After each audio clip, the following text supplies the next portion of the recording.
الله وبركاته.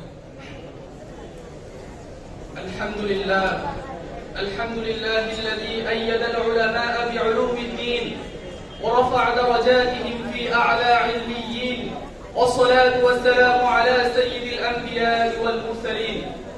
أما بعد، أعوذ بالله من الشيطان الرجيم. بسم الله الرحمن الرحيم. يرفع الله الذين آمنوا منكم والذين أوتوا العلم درجات. قال النبي صلى الله عليه وسلم: ألا كلكم راع وكلكم مسؤول عن رعيته، أو كما قال النبي عليه الصلاة والسلام. ঐতিহ্যবাহী ইসলামী বিদ্যাপীঠ জামিয়া মাদানিয়া বাড়িধারা কর্তৃক আয়োজিত বার্ষিক বাংলা বক্তৃতা প্রতিযোগিতার সম্মানিত সভাপতি, ন্যায়নিষ্ঠার কলম হাতে বিদগ্ধ বিচারক মণ্ডলী, মুহতারাম আসাতিজায়ে কেরাম, আমার সামনে উপবিষ্ট বাংলার বিভিন্ন অঞ্চল থেকে আগত পিপাসু ছাত্র ভাইয়েরা, আমার প্রাণপ্রিয় প্রতিযোগী বন্ধুগণ, সকলকে জানাই আমার পক্ষ থেকে আন্তরিক শুভেচ্ছা ও অভিনন্দন। প্রিয় উপস্থিতি, আজকে আমার নির্ধারিত আলোচ্য বিষয় হচ্ছে জাতি গঠনে জামিয়া মাদানিয়া বাড়িধারার অবদান। আল্লাহ তৌফিক দিলে উক্ত বিষয়ের উপর কিঞ্চিত আলোকপাত করার প্রয়াস চালাবো ইনশাআল্লাহ।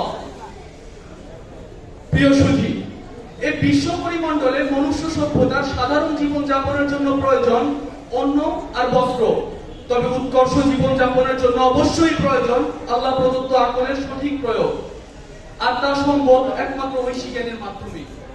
সুধী, এই আকল যেহেতু মানব তৈরি কোন যন্ত্র বা যন্ত্রাংশ নয়, সঙ্গত কারণেই মানব রচিত কোন শিক্ষা ব্যবস্থা এর পুরোপুরি ডিরেকশন করতে পারবে না, এটাই স্বাভাবিক। জীবনের বাস্তবে হিসেবটুকু যারা সঠিকভাবে মিলাতে পেরেছেন, তারা মজবুতভাবে আঁকড়ে ধরেছেন এই শিক্ষা ব্যবস্থাকে। নিজে আলোকিত হয়েছেন, জেলে গেছেন হাজারো মশাল।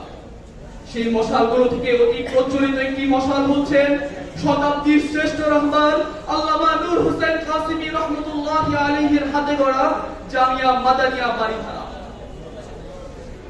প্রিয় উপস্থিতি, সূচনা লগ্ন সে 1988 সাল থেকে এই জামিয়া ঐশী জ্ঞানের আলো সিনা থেকে সিনা প্রজ্বলিত করে গড়ে তুলছে এক আলোকিত সমাজ। ইলমে ওহীর নির্মল আলো জ্বালিয়ে প্রতিষ্ঠা করছে হক ও হক্কানিয়াতের এক বাস্তব চিত্র। আল্লামা নূর হোসেন কাসিমি রাহমাতুল্লাহি আলাইহির তীক্ষ্ণ মেধা ও সুপরিকল্পনার বাস্তবায়ন ঘটিয়েছেন এই জামিয়ায়। তিনি ইলমে হাদিস, ইলমে তাফসীর, ইলমে ফিকহ, ইলমে আদব সহ বিভিন্ন বিষয় অতি প্রাজ্ঞ এক ঝাঁক ওস্তাদের সমন্বয় ঘটিয়েছেন এখানে, যারা নিজেদের ইলমের পসরা সাজিয়ে বসেছেন আমাদের জন্য। কত তৃষ্ণার্ত তালেবে ইলম তৃপ্ত হয়েছেন তাদের ইলমি সুধায়, কত পথ ভোলা খোরাক পেয়েছে তাদের হৃদয় নিংড়ানো আলোচনায়। প্রিয় উপস্থিতি, শুধু শিক্ষার ক্ষেত্রে নয়, প্রতিটি তালেবে ইলমকে রাসূল সাল্লাল্লাহু আলাইহি ওয়াসাল্লামের যোগ্য উত্তরসূরি হওয়ার সাথে সাথে ইসলামী সভ্যতা, সংস্কৃতির লালন, স্বাধীনতা, সার্বভৌমত্ব সংরক্ষণ, দুর্নীতি, অন্যায়, অবিচার মুক্ত সমাজ ও রাষ্ট্র বিনির্মাণে জামিয়া তার নিজস্ব অবস্থান থেকে নিরলস কাজ করে যাচ্ছে। প্রিয় উপস্থিতি, জাতি হিসাবে আমরা মুসলিম, কিন্তু ভৌগোলিক দিক থেকে আমরা বাঙালি। আর সেই বাঙালি হিসাবে আমাদের রয়েছে ঐতিহ্যপূর্ণ নির্মল সংস্কৃতি, আর এই সংস্কৃতির লালনে জামিয়াকে আমি দেখেছি খুবই যত্নশীল। আজ যখন বাঙালি সংস্কৃতির নামে সর্বত্র বিজাতীয় সংস্কৃতির ছড়াছড়ি, সংস্কৃতির নামে উপস্থাপন করা হচ্ছে অশ্লীলতা আর বেহায়াপনা, ঠিক তখনই জাতির সামনে বাঙালির প্রকৃত সংস্কৃতি তুলে ধরতে জামিয়া রাখছে সোচ্চার ভূমিকা।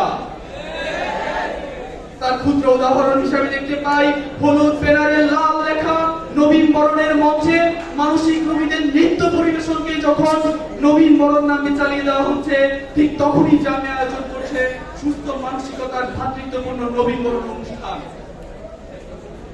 শুধু তাই নয়, দেশের স্বাধীনতা, সার্বভৌমত্ব রক্ষায় দেশের সচেতন নাগরিকের পরিচয় দিতে রাষ্ট্রীয় প্রতিটি বিশেষ দিবসে জামিয়ার থাকছে নিজস্ব আয়োজন।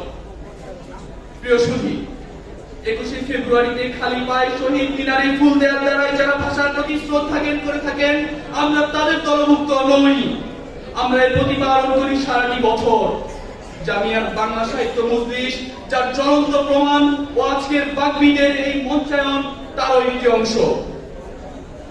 প্রিয় সুধী, ঐতিহ্যবাহী ইসলামী বিদ্যাপীঠ দারুল উলুম দেওবন্দের আদলে গড়া এই জামিয়া কখনোই কোনো ভ্রান্ত মতবাদকে প্রশ্রয় দেয় না। তাই তো জামিয়া বিধিবদ্ধ শিক্ষা সিলেবাস বাস্তবায়নের সাথে সাথে ইসলাম ও রাষ্ট্রবিরোধী যে কোনো গোষ্ঠী ও মতবাদ তথা মওদুদিবাদ, কাদিয়ানীবাদ, নাস্তিক্যবাদ, সন্ত্রাসবাদ সহ শ্রেষ্ঠ মানব শ্রেষ্ঠ রাসূলকে বিদ্রুপকারীদের অপসারণ, স্বাধীনতা সার্বভৌমত্ব সংরক্ষণের পক্ষে গঠনমূলক পদক্ষেপ বাস্তবায়ন করে আসছে। প্রিয় সুধী, ঈর্ষার অমলে দগ্ধ হয়ে অনেকে বলতে পারে এগুলো শুধুই আমাদের মুখের দাবি, বাস্তবতা কোথায়? সুধী, আমি আজ শুধু বাস্তবতাটুকু উপস্থাপন করব। 1996 সালে বিতর্কিত লেখিকা তাসলিমা নাসরিন যখন ইসলামের বিরুদ্ধে কলম ধরেছিল, সর্বপ্রথম তার কলম ভেঙে দিয়েছিলাম কিন্তু আমরাই। 2001 সালে নারী অধিকার নামে কোরআন বিরোধী আইন যখন রাজপথে মাথা চাড়া দিয়ে উঠেছিল, তখন তাকেও প্রতিহত করেছিলাম আমরাই। 2013 সালে নাস্তিক বিরোধী আন্দোলনের ফলে শাহবাগ থেকে নাস্তিকদের পতন আর ঐতিহাসিক শাপলা চত্বরে জামিয়ার ভূমিকা তো বলাই বাহুল্য। 2015 সালে বাংলাদেশের প্রসিদ্ধ এক মন্ত্রী যখন হজ বিরোধী স্লোগান তুলেছিল, তখন তাকে প্রতিহত করতে আমরা থরথর করে কেঁপে যাইনি। 2016 সালে রাষ্ট্রধর্ম ইসলামকে তার স্বপদে বহাল, 2017 সালে গ্রিক দেবীকে তার স্থান থেকে অপসারণ সহ ইসলাম ও রাষ্ট্রবিরোধী যে কোনো ইস্যুতে অগ্রণী ভূমিকা পালন করে আসছে জামিয়া মাদানিয়া বাড়িধারা। প্রিয় উপস্থিতি, সময়ের স্বল্পতার কারণে আজ একের পর এক জামিয়ার অবদান বলে যাওয়ার সুযোগ আমার নেই। তবে আমি শুধু এতটুকুই বলতে চাই, জামিয়া শুধু আক্ষরিক জ্ঞানের ভালো রেজাল্টের আশায় অন্যান্য সামাজিক ও রাষ্ট্রীয় সমস্ত কার্যক্রম থেকে হাত গুটিয়ে বসে থাকার নয়। I am proud of my Jamia. Jamia আমাকে ইসলাম ও ঈমানের গণ্ডিতে থেকে মুক্ত চিন্তা করতে শিখায়, বিবেকের চোখ বন্ধ করে আলোর পথ খুঁজতে বাধ্য করে না। কবিতা সুন্দর পরিচয় দিয়েছেন, তুমি চির অমর, চির অজয়, চির জাগ্রত। নূর হোসেন কাসিমির হাত দ্বারা যুগের কপালে অঙ্কিত হয়েছে তব নাম, জামিয়া মাদানিয়া বাড়িধারা। নাসরুম মিনাল্লাহি ওয়া ফাতহুন করিম ওয়া বাশশিরিল মুমিনিন।